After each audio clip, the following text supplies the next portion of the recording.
Bismillah, Assalamualaikum warahmatullahi wabarakatuh. Alhamdulillah, wassalatu ala nabiyina Muhammadin wa ala alihi wa sahbihi wa man tabi'ahum bi ihsani ila yaumiddin. Alhamdulillah, kita bertemu lagi pada kesempatan kali ini untuk melanjutkan pembelajaran kita, yaitu pembelajaran dasar-dasar mikrobiologi. Pada kesempatan kali ini, kita akan meneruskan lagi tentang aplikasi mikroorganisme pada air limbah. Pada pertemuan sebelumnya, kita telah mempelajari tentang mikroorganisme air. Hari ini kita akan mempelajari aplikasinya mikroorganisme tersebut di dalam air limbah. Contohnya berdasarkan jurnal yang ditulis oleh Intan Ayu Zuhaila dan teman-temannya di sini yang berasal dari Universitas 11 Maret, itu memanfaatkan mikroorganisme atau bakteri untuk mengurai limbah tahu dan plasma ozonasi. Jadi, dia menggunakan bakteri dan plasma ozonasi untuk penguraian limbah tahu. Nah, metode yang dilakukan oleh Intan Ayu Zuhaila itu adalah di sini yang pertama pengolahan limbah tahu dengan treatment ozonasi. Jadi dia melakukan pengolahan limbah tahu ini treatment awalnya dengan menggunakan ozonasi. Dengan cara limbah tahu diambil sebanyak 1 liter yang ada di dalam jerigen, lalu ditambahkan 20 tetes antifoam. Jadi 1 liter limbah tahu ditambah 20 tetes antifoam, lalu kemudian digocok. Ini digocok. Limbah tahu tersebut kemudian dilakukan treatment ozonasi, lalu diberikan ozonasi di dalamnya, O3, selama 0, 15, 30, dan 60 menit. Limbah tahu kemudian diuji secara organoleptik. Organoleptik berarti secara panca indera kita. Misalnya warna, bau, rasa, itu akan diuji oleh penelitian ini untuk mengamati perubahan yang terjadi. Ini yang pertama. Jadi pengolahan limbahnya dilakukan treatment ozonasi. Yang kedua adalah pengolahan limbahnya menggunakan E4. Jadi dia menambahkan E4. Metodenya bagaimana di sini? Jadi limbah tahu juga diambil sebanyak 1 liter.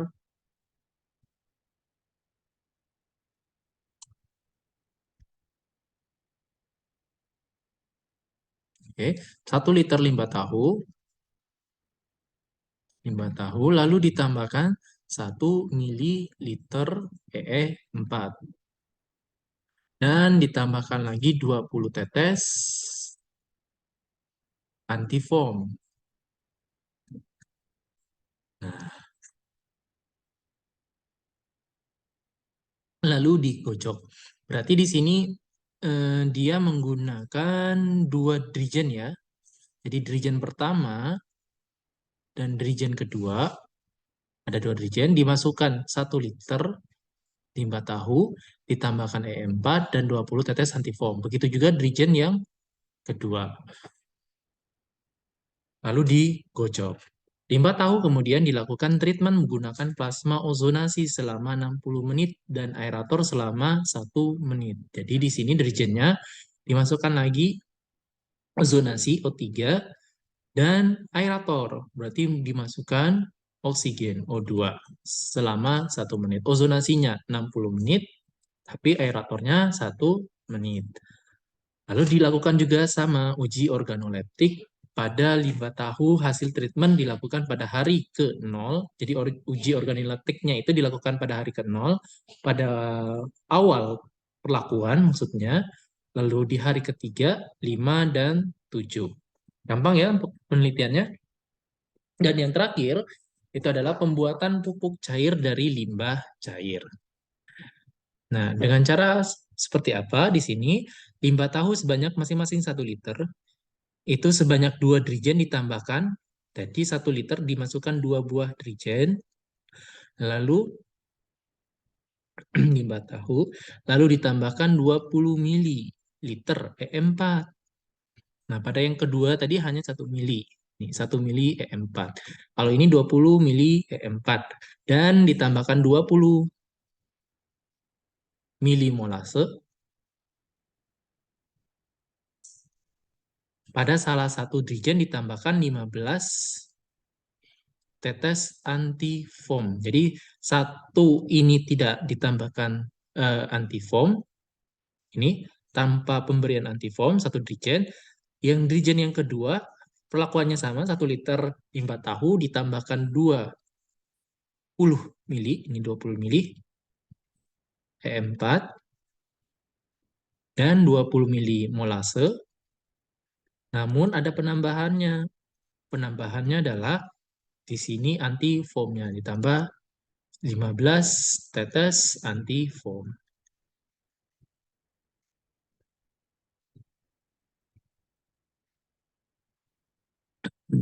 Nah, treatment plasma ozonasi selama 60 menit dilakukan pada drigen dengan penambahan anti foam. Nah, berarti yang pada anti foam mana tadi yang di sini drigen yang kedua itu hanya drigen yang kedua ini plasma ozonasi atau penambahan O3-nya dilakukan. Namun pada drigen yang pertama itu tidak ada penambahan ozonasi atau treatment plasma ozonasi. Sedangkan treatment aerator selama 1 menit. Berarti aeratornya juga di sini ada aerator penambahan oksigen, yang kedua juga dirjen kedua ada penambahan oksigen. Kedua dirjen dibiarkan selama 14 hari, berarti 2 minggu, kemudian dilakukan uji organoleptik. Berarti ujinya adalah uji organoleptik, hanya uji penglihatan atau perubahan warna. Nah, ini gambar sampelnya. Sampel limbah tahu pada hari pertama, ini ya. Yang A itu yang masih fresh. Yang masih fresh warnanya masih bening. Yang B limbah untreated. Yang B ini limbah limbah apa? Limbah tahu tanpa ada perlakuan apapun. Dapat kita lihat dia jadi lebih bersih dari yang limbah freshnya. Yang C limbah treatment plasma ozonasi yang 15 menit. Yang ini 15 menit O3. Yang D itu limbah treatment plasma ozonasi 30 menit. Ini O3-nya 30 menit. Yang E 60 menit ozonasi. Nah, dapat kita lihat ketika penambahan ozonasi, warnanya berubah menjadi coklat muda bila dibandingkan tanpa limbah tahunya ini tanpa tanpa pengolahan. Nah, bagaimana dengan yang menggunakan E4? Nah, di sini yang F baru. Limbah plus EE4 untreated. Jadi limbah ini limbah ditambah E4 pada yang ini tanpa penambahan yang lainnya. Untreated maksudnya ada penambahan apa? Penambahan aerator seperti yang G. Kalau yang G itu limbah plus E4 ditambah oksigen. Yang H limbah ditambah E4 ditambah O3 atau ozonasi. Nah, dapat kita lihat di sini kalau warnanya kalau yang menggunakan aerator itu warnanya lebih gelap dibandingkan dengan ozonasi. Dan dibandingkan dengan tanpa penambahan ozonasi dan aerator. Dan yang I itu limbahnya ditambah E4 plus molase plus lagi ditambah oksigen. Sedangkan untuk yang J itu tanpa oksigen, ada E4 plus molase. Berarti yang J ini akan terjadi bakterinya akan terjadi bakteri anaerob, sedangkan yang I akan terjadi bakteri aerob. Nah, kok warna yang I dan J ini coklatnya sangat coklat, coklatnya pekat gitu. Karena pada I dan J itu terjadi penambahan molase. Molase kan warnanya coklat pekat. Sehingga di sini akan terbentuk warna yang lebih coklat dibandingkan A sampai H. Nah, dari segi bau di sini ya, dari segi bau tadi warna, sekarang segi bau. Tadi karena organoleptik itu ya bau sama warna. Kalau yang fresh itu ya tentu bau ya. Untreated juga bau. Kita lihat yang sangat bau. Yang sangat bau itu adalah di sini terlihat pada yang limbah treated plasma ozonasi yang 15 menit. Itu sangat bau. Namun ketika dinaikkan treatmentnya itu hingga 30 atau 60 menit, baunya itu agak bau. Berarti berkurang baunya. Baunya berkurang. Begitu juga yang pada limbah yang menggunakan E4 tanpa aerator. Tanpa aerator. Berarti di sini terjadi degradasi senyawa organik di limbahnya ini berdasarkan bakteri aerob. Maaf, anaerob. Anaerob. Karena dia tidak ada penambahan aerasi. Sedangkan pada yang ini ada penambahan aerator, maka dia bakterinya adalah bakteri aerob. Kalau yang bakteri anaerob tentunya baunya sangat bau dibandingkan dengan yang aerob bau. Nah, begitu juga ketika ditambahkan ozonasi di sini, limbah ditambah E4 ozonasi, maka dia agak bau. Karena kenapa? Ozonasi ini yang membuat bakteri-bakterinya menjadi mati. Sehingga bau yang dihasilkan oleh bakteri itu berkurang.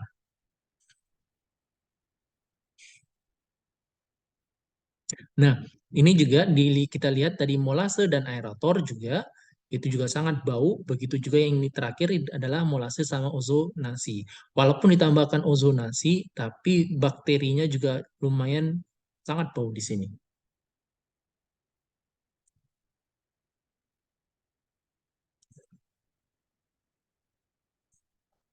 Sama ya. Nah, itu hasil dari penelitian yang dilakukan oleh Intan Ayu. Sangat simpel sekali. Dia hanya menggunakan uji organoleptik pada pengolahan limbah tahu dengan menggunakan ozonasi, E4, dan pembuatan molase. Dan pembuatan pupuk organik cair dari limbah tahu.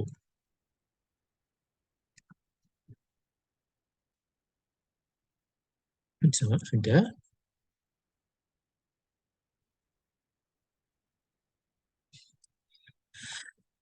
Yang kedua adalah pengolahan amonia pada air limbah industri pupuk. Nah, ini pengolahan amonia ya. Amonia pada industri pupuk secara biologis dengan bakteri petrofilik. Ini penelitian yang dilakukan oleh Alkaf dan teman-temannya di Universitas Sriwijaya. Kita lihat dulu metodologi penelitiannya. Yang pertama, penelitian ini dilakukan melalui beberapa tahapan, mulai dari preparasi bahan dan peralatan, preparasi kultur dan medium, inokulasi, dan pembuatan starter bakteri. Nanti kita akan belajar juga bagaimana inokulasi bakteri dan starter bakterinya. Uji kemampuan bakteri dalam mendegradasi amonia hingga analisis hasil penelitiannya. Yang pertama di sini tentu preparasi dan peralatan sampel limbah. Limbah cair amonia sintetik yang digunakan berasal dari reagen berupa amonium sulfat. Ini reagen amonium sulfat dengan rentang kadar 5 mili sampai 25 miligram per liter. Sampel air limbah sintetik ini hanya digunakan untuk menguji kemampuan dan tingkat pertumbuhan bakteri Prevundimonas diminuta sebelum dilakukan pengujian pada sampel air limbah industri pada Air Life Bioreactor. Jadi dia menggunakan Air Life Bioreactor untuk pengujian pada sampel air limbah industrinya. Sampel air limbah yang digunakan limbah cair berasal dari sampel outlet berhubungan air limbah industri pupuk yang dialirkan ke sungai. Jadi air limbahnya ini langsung dibuang ke dalam badan sungai.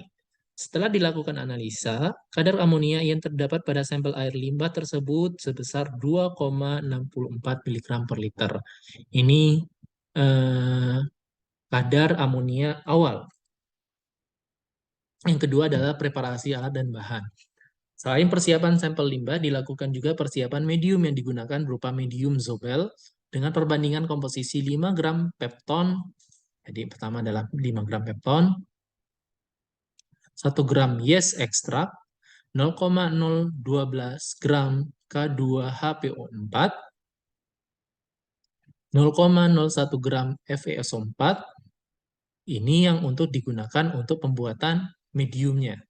Pembuatan inokulum starter dan medium starter merujuk prosedur kerja sebagaimana tahapan penelitian degradasi amonia pada limbah kilang minyak sebelumnya oleh Nurisman dan kawan-kawan. Persiapan rangkaian peralatan berupa 3 liter yang di dalamnya terdapat bioring dan terhubung dengan unit aerator sebagai penyedia aliran udara dalam proses pengolahan biologi secara aerobik. Nah, di sini kita dapat ketahui bahwa pengolahan pengolahan apa tadi amonianya dari industri pupuk itu menggunakan bakteri aerobik. Dan di sini juga ada aeratornya. Isolat bakteri yang digunakan adalah Brevundimonas diminuta dengan menggunakan peralatan jenis Airlife bioreaktor kapasitas maksimum 3 liter. Selanjutnya adalah preparasi kultur bakteri. Peremajaan kultur bakteri dilakukan dengan medium nutrien agar. Nah, ini nutrien agar miring. Jadi di dalam apa itu tabung reaksi itu dimasukkan nutrien agar, tapi nutrien agarnya dibuat miring. Yang bertujuan sebagai tempat biakan bakteri untuk bahan baku inokulum starter. Iya, ada bila miring maka akan banyak daerah yang mana bakterinya tersebut dapat tumbuh nantinya. Yang keempat, pembuatan medium Zobel. Medium Zobel merupakan medium awal untuk menumbuhkan starter bakteri B. diminuta yang diinokulasi dari medium agar miring. Medium ini memiliki banyak kandungan nutrien berupa senyawa hidrokarbon yang dapat dimanfaatkan oleh bakteri B. diminuta sebagai sumber energi. Oke, ini sama ya tadi ya dengan yang ini tadi.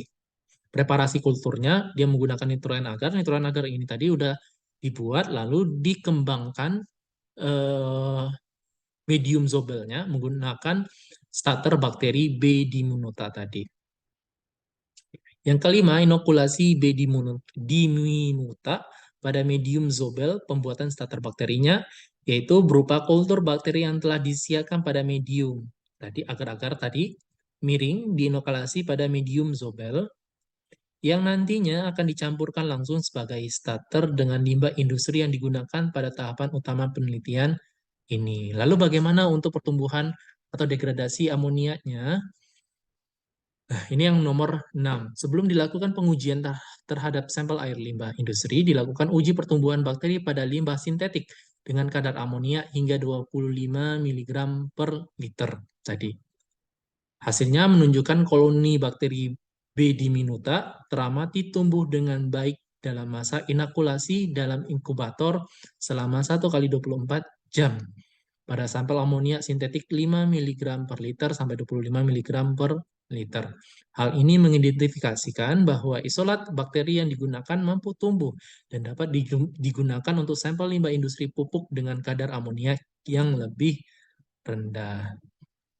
Jadi, si bakteri B. diminuta ini dapat digunakan pada limbah industri pupuk namun dengan kadar amonianya yang lebih rendah. Nah, ini skema rangkaian airlife bioreaktornya. Ini bioreaktornya, airlife-nya, dan di sini aeratornya dimasukkan ke dalam bioreaktor. Lalu bakteri supply-nya juga dimasukkan ke dalam bioreaktor. Air limbah berupa amonia juga dimasukkan ke dalam bioreaktor, lalu akan mengeluarkan atau outputnya berupa hasil pengolahan limbah amonia dengan menggunakan bakteri apa tadi? Bakteri Diminuta. Analisis yang dilakukan di sini dapat kita lihat analisis DO, DO dissolved oksigen atau kadar oksigen di dalam air, lalu analisis pH, dan terakhir adalah analisis bakterianya.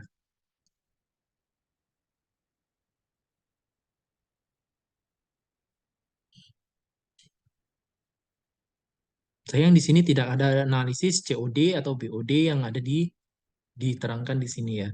Nah, untuk alat analisisnya menggunakan spektrofotometer. Pengujian kinerja bakteri terhadap sampel air limbah industri dilakukan dengan air life bioreaktor dengan skema sebagaimana yang tertera pada gambar 1 yang ini ya tadi. Rangkaian instalasi peralatan tersebut terdapat di Laboratorium Teknik Teknologi Bioproses, jurusan Teknik Kimia Unsri. Air life bioreaktor diisi dengan air limbah sebanyak 1 liter dengan rasio starter inokulum bakteri sebanyak 5%. Jadi 1 liter itu 1 liter limbah tahu itu akan dimasukkan 5% inokulum bakteri. Berarti 5%-nya dari 1 liter berapa? Sama dengan 50 gram bakteri akan dimasukkan eh, ke dalam 1 liter air limbahnya. Maaf, bukan 50 gram tapi 50 miligram.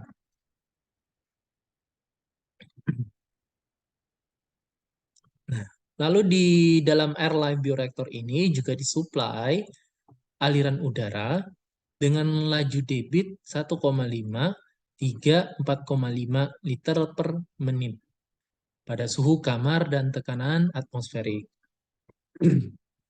Jadi di sini dapat kita lihat penelitian ini menggunakan variasi apa? Variasi debit alir udara.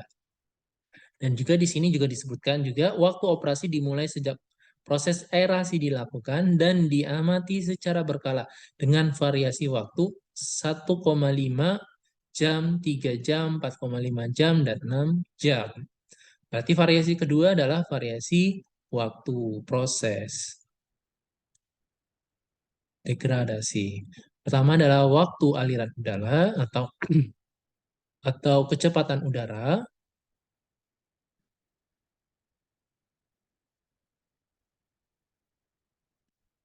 Dan yang kedua adalah waktu proses degradasinya. Dan disinilah fungsi dari penelitian, karena penelitian itu harus ada variasi di dalam melakukan uji-uji coba atau coba-coba penelitiannya. Kalau tidak ada variasi, maka tidak disebut sebagai penelitian.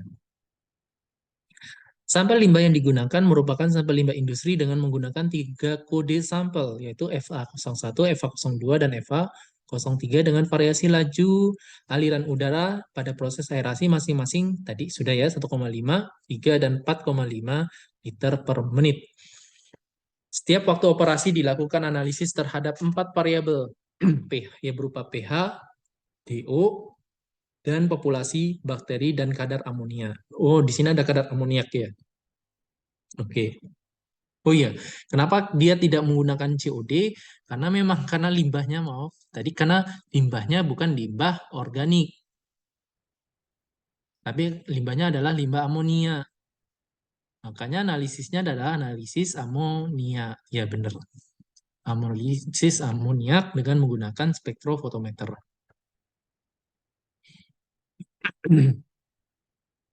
Nah, di sini hasil analisisnya.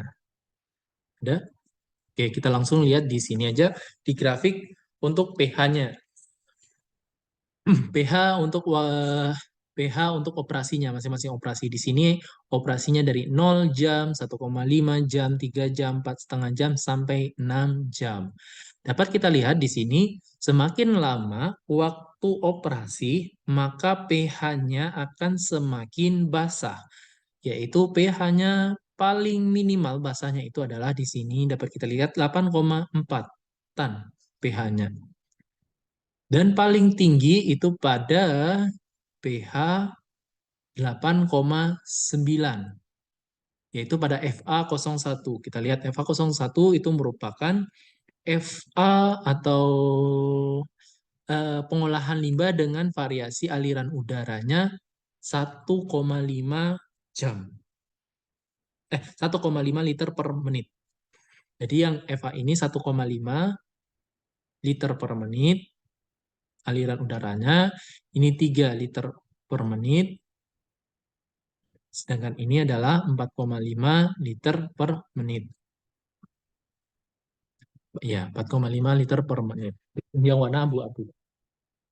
Nah, dapat kita lihat, bila yang aliran udaranya lebih tinggi, atau suplai oksigen diberikan kepada reaktor, bioreaktornya itu lebih tinggi, maka pH-nya tidak menjadi sangat basah. Di sini pH-nya itu dari pH 8, paling tinggi dia bisa konstan itu di pH 8,4 pada 6 jam.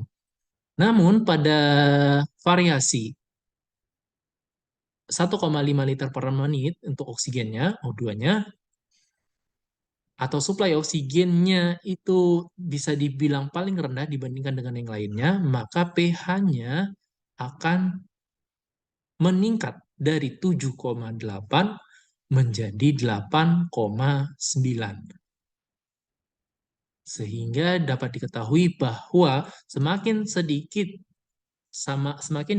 suplai oksigen yang diberikan kepada bioreaktor untuk pengolahan limbah ini, maka pH limbah akan semakin tinggi atau akan semakin basah. Nah, kita lihat yang kedua, gambar kedua adalah grafik grafik operasi terhadap pengaruhnya terhadap DO atau dissolved oksigen atau kadar oksigen di dalam air limbahnya. Yang pertama tadi di sini 1,5 miligram apa tadi? 1,5 liter per menit. Ini 3 liter per menit. Dan ini 4,5 liter per menit. Nah,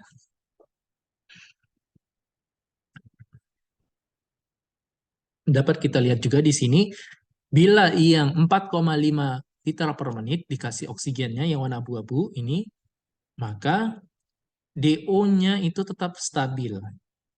Tetap stabil di kurang lebih di 5-6. Namun, kalau kita lihat pada pada input oksigennya 1,5 liter per menit, pemberian oksigennya 1,5 liter per menit, maka maka dissolved oksigennya dari awalnya itu turun. Nih, dari 7 tujuan ya ini ya, 7, lalu turun menjadi 4, hal ini kenapa? Karena pada zona ini akan banyak membutuhkan oksigen, si bakteri akan banyak membutuhkan oksigennya. Padahal oksigennya itu ya sedikit diberikan, sehingga konsumsi oksigen pada waktu operasi 0 sampai 1,5 itu decrease.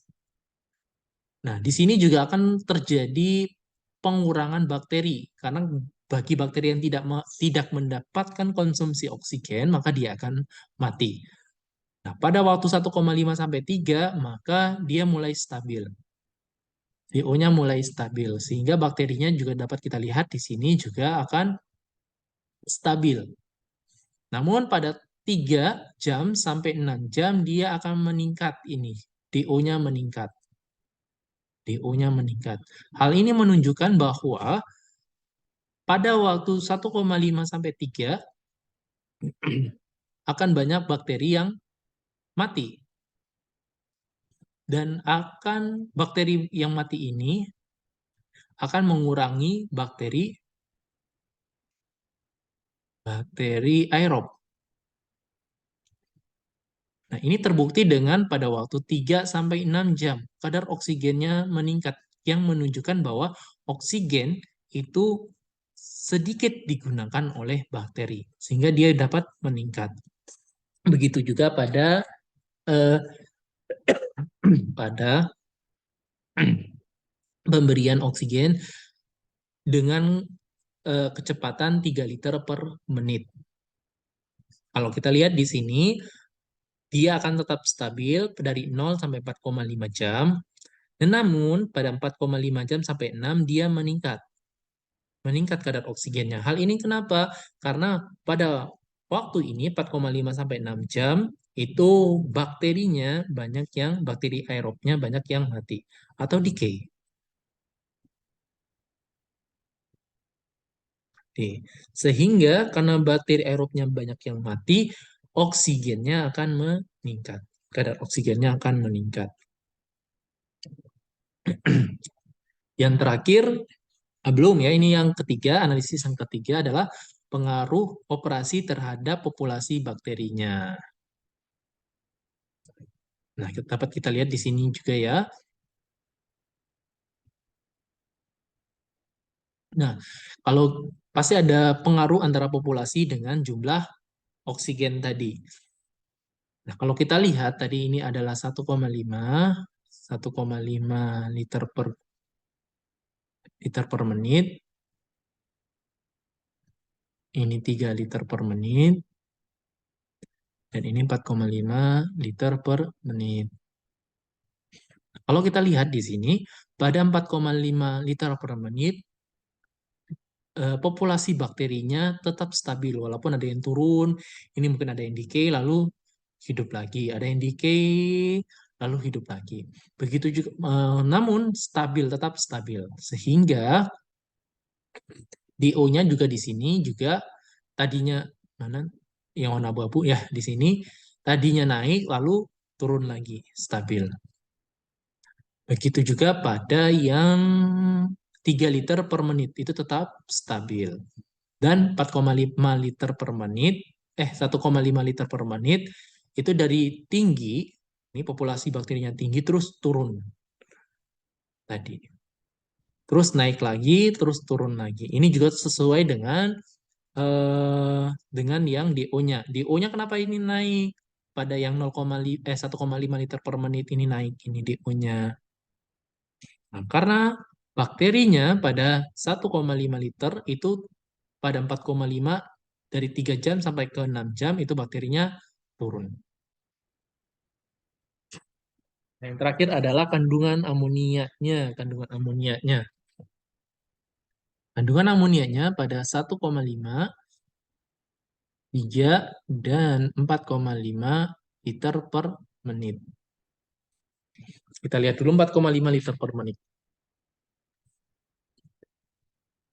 Tidak, kalau kita lihat ya dari 0 sampai 6, tidak ada perbedaan yang cukup signifikan untuk perubahan amoniaknya dari 0 sampai 6 jam untuk variasi 1,5, 3, dan 4,5.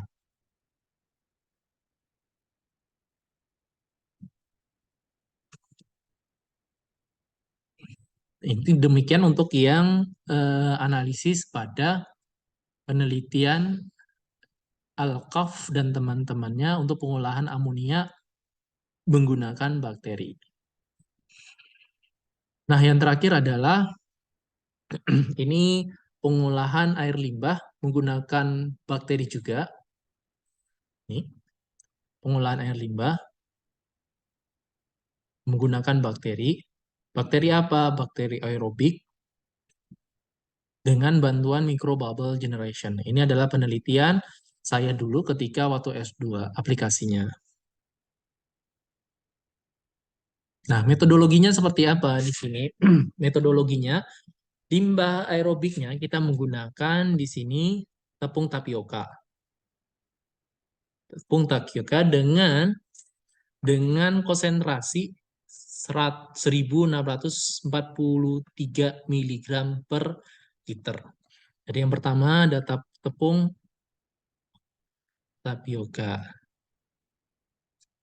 Ya, konsentrasinya 1643 miligram per liter. Lalu ditambahkan juga dengan gula putih, gula pasir ya, gula putih. Gula pasir sebanyak 93 miligram per liter.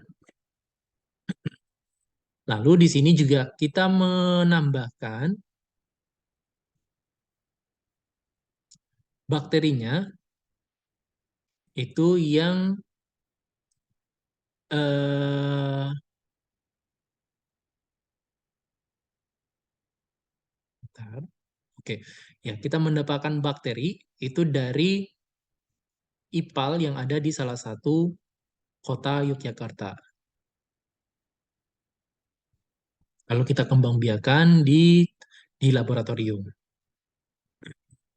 Dan penambahan urea juga kita berikan di sini sebanyak 86 miligram per liter. Dan potasium, potasium dihidrogen, fosfat itu juga kita tambahkan sebanyak 164 miligram per liter. Nih ya.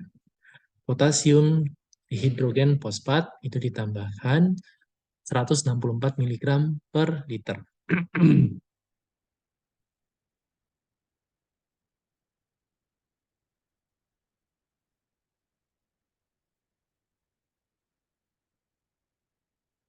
Oh, ini. Eh, bakterinya kita dapatkan dari Commercial Fertilizer.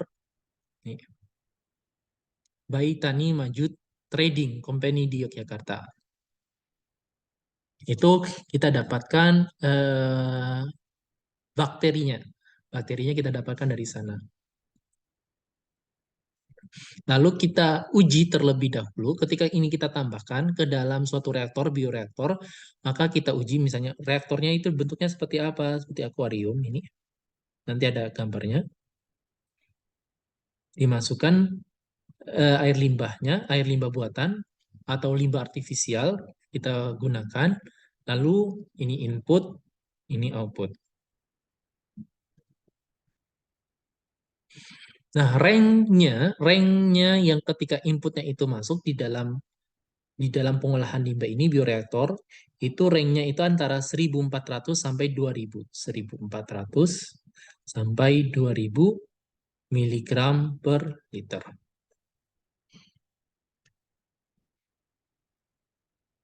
Nah, bioreaktornya seperti apa di sini? Bioreaktornya itu kalau kita lihat bentuknya ada nggak di sini? Maaf.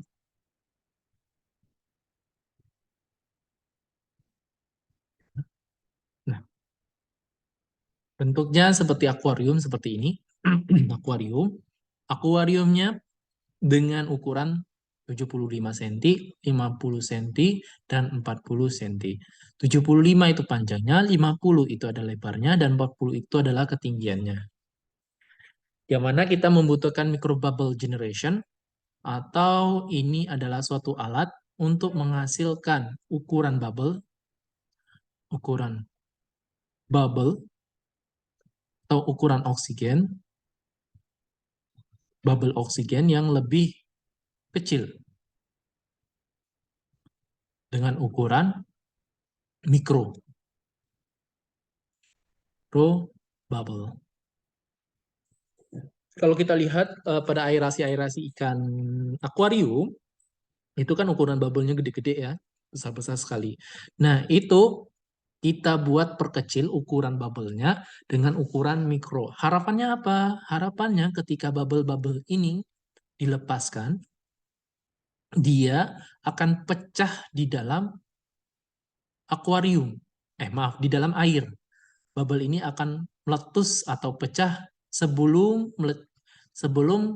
dia mencapai mencapai atas dari airnya itu, permukaan atas dari air limbah. Jadi si bubble-nya ini pecah di dalam air limbah sehingga oksigennya ini akan tercampur atau akan tercampur dengan air limbahnya dan akan meningkatkan DO dari air limbah itu sendiri. DO atau dissolved oksigen di dalam air limbah ini. Kalau yang aerasi yang biasanya atau aerasi akuarium biasanya itu kan bubble-nya dalam bentuk besar-besar. Sehingga ketika nyampe ke permukaan air, maka ya bubble-nya akan pecah di permukaan air, tidak pecah di dalam air. Nah, yang kita harapkan si bubble-nya ini pecah di dalam air dan akan tersuplai, akan bercampur dengan air limbahnya. Ketika bubble ini pecah dan tercampur di dalam air limbah, oksigen yang ada di dalam bubble itu yang akan dimanfaatkan oleh bakteri untuk apa? Untuk proses hidupnya.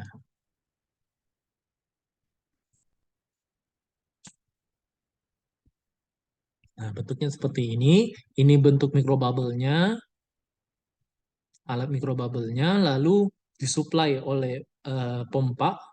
Jadi ada di sini pompa. Pompa menyedot air limbah dari bioreaktor, lalu masuk ke dalam alatnya. Dari alat ini akan dibuat bentuk bubble-bubble yang berukuran mikro.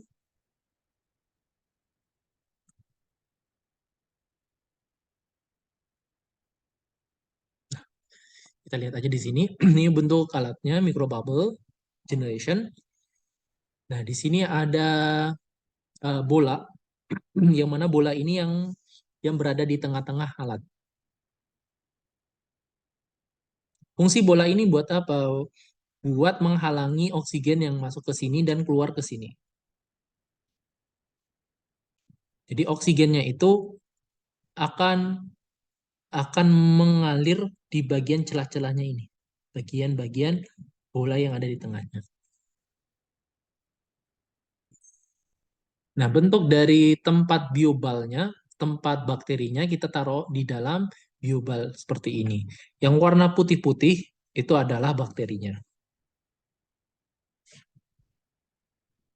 Penelitian ini dilakukan beberapa tahun, kurang lebih 1 tahun lebih, dan ini adalah hasil dari analisis COD-nya, yang mana analisis COD-nya dilakukan setiap 4 jam sekali,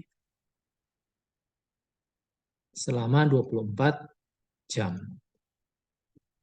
Jadi non-stop selama 24 jam diambil analisis airnya setiap 4 jam sekali. Nah, demikian untuk bagaimana untuk itunya, Pak? Bagaimana untuk degradasi air limbahnya? Nah, dapat dilihat di sini. Ketika dia turun, misalnya seperti ini ya.